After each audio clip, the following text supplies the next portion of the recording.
The marsh and the coastal wetlands have significant value to both people and to nature.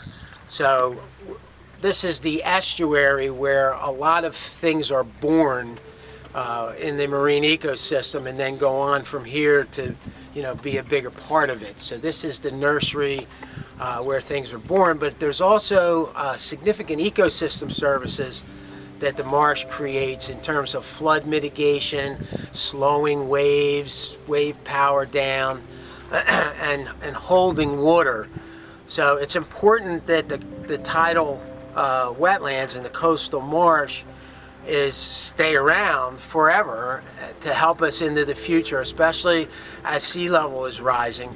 We need to really protect what we have, and it's not a good idea to just like dump a lot of trash on it. It kind of interferes with the natural processes that are at work here and have been at work for eons.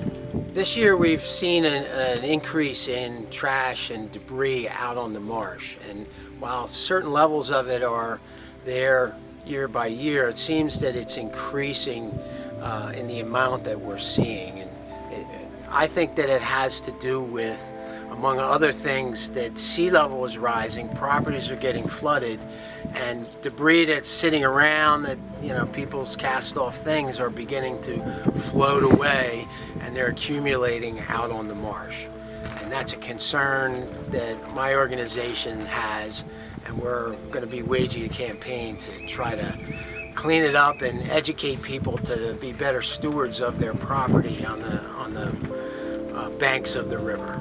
It's a problem. You see debris, consistently, and I know there's different organizations that have river cleanups, and that is very helpful. But I mean, usually river cleanups are once or twice a year, so it's basically consistent. And over the winter, there's not anybody out there cleaning up or anything, so you see more of it now in the spring. It's really difficult to get out there and pick it up because some of it's big and bulky, and you need boats, and the tide and the winds, it makes it difficult to get out there and plan to do that kind of work. But the River Council, I'm their staff, and that's one of the things that they want me to do and they want to be involved in.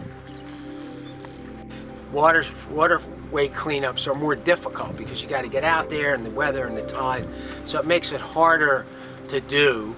And there's a need for leaders, and I'm going to, be a leader now more so than I have been in the past because I see it's an increasing problem.